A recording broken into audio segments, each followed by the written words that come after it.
من احب دنیا اضر بآخرتہ، جس نے اللہ سے زیادہ، اللہ سے بڑھ کر دنیا سے محبت کی، اس نے اپنی آخرت کو برباد کیا۔ جس نے اللہ سے زیادہ دنیا سے محبت کی، اس نے اپنی آخرت کو برباد کیا، اور جس نے آخرت کے ساتھ محبت کی، اس نے اپنی دنیا کو نقصان پہنچایا۔ پس تم دنیا پر آخرت کو ترجیح دو، کیونکہ دنیا ختم ہونے والی ہے اور آخرت ہمیشہ باقی رہنے والی۔ مطلب کیا اس حدیث کا؟ آج ہم دنیا کما رہے ہیں، دنیا کی اتنی محبت ہے، اتنی محبت ہم سب کے اندر گھسی ہوئی ہے کہ دنیا کمانے کے چکر میں، دنیا پانے کے چکر میں، دنیا حاصل کرنے کے چکر میں ہم نے حلال اور حرام کی تمیز اولاً تو ختم ہی کر دی ہے۔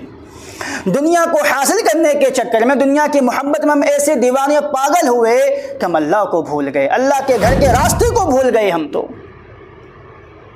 جس نے دنیا سے محبت کی وہ اپنے آخرت کو نقصان پہنچاوے گا، اللہ کے نبی کا واضح فرمان ہے۔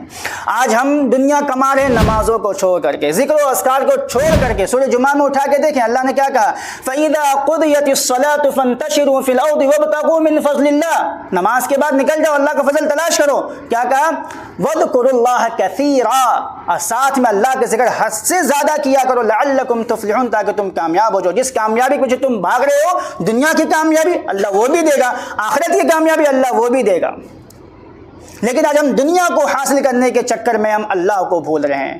جو دنیا آپ کو دے گا، جو آپ کو دولت دینے والا، جو آپ کو مال دینے والا، جو دنیا آپ کو دے چکا ہے، دے رہا ہے، دے گا، آپ نے سب سے پہلے اسی کو بھول گئے، اس کے گھر کا راستہ ہی بھول گئے، اس کا نام بھول گئے، اس کا ذکر بھول گئے۔ نہ نہ نہ، وہ دے کے لینا بھی جانتا ہے، جب دیتا ہے تو چھپر پھاڑ کے دیتا ہے، جب لیتا ہے تو روڈ پہ جا کے روڈ پہ اٹھا کے پھینکتا ہے اللہ تعالیٰ۔ ایسے بہت سی مثالیں آپ کے پاس ہوں گی میرے بھائیوں۔ اللہ کے نبی کی اس حدیث کو سمجھیں کہ جس نے اپنی دنیا کو اللہ سے جس نے دنیا کی محبت اللہ سے زیادہ کی، وہ انسان برباد ہو جائے گا۔ دنیا میں بھلے اللہ وہ بچ جائے، اللہ اس کو امتحان لے کے اس کو اللہ نکال دے، لیکن آخرت میں ایسا انسان نقصان تو ضرور پہنچے گا۔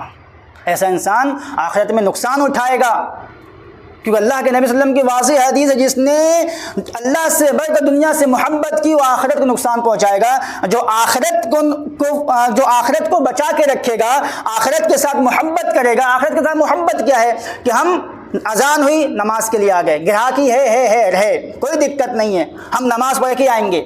اس کے بعد میرے بھائی اس بات کو دل دماغ میں بٹھا لیں کہ اللہ کے نبی صلی اللہ علیہ وسلم کی یہ بہت ہی پیاری بات ہے کہ بندے کی موت اس وقت تک نہیں آ سکتی جب تک بندہ اپنے نصیب کا، اپنے مقدر کا آخری نوالا، آخری گھٹ نہیں پی لے گا، نہیں کھا لے گا، اس کو موت بولیے نہیں آ سکتی۔ صحیح ہے؟ اب آپ نماز کے وقت میں یا شٹر بند کر کے آ جائیں، یا نماز کے وقت میں آپ اپنا دکان کھول کے دھندا کرتا رہیں، روزی آج کی روزی جتنی آپ کے نصیب میں لکھی ہے، دکان کھول کی بھی اتنی، نماز کے وقت میں دکان کھول کی بھی روزی اتنی ہی ملے گی، اور نماز کے وقت میں دکان بند کر کے آپ آ جائیں گے تب بھی روزی آپ کو اتنی ہی ملے گی۔ یہاں پہ یہ دکھاتا ہے کہ توکل، بھروسہ، اعتماد اللہ پر آپ کا کتنا ہے، وہ آپ کو اس بات درشاتا ہے۔ یہ کمائیے، دنیا کمائیے لیکن اللہ کی محبت کے ساتھ، دنیا کمائیے، مال کمائیے نماز کے ساتھ، قرآن کے ساتھ، ذکر کے ساتھ، تلاوت کے ساتھ، توبہ استغفار کے ساتھ دنیا کمائیے، منع نہیں ہے۔ قرآن میں اللہ نے خود کا سورہ قصص میں کہا ہے، لا تنس نصیبک من الدنیا، دنیا میں اپنا حصہ مت بھولو، لیکن ہم تو دنیا تو حصہ کیا بھولے، ہم اللہ ہی کو بھول گئے ہیں۔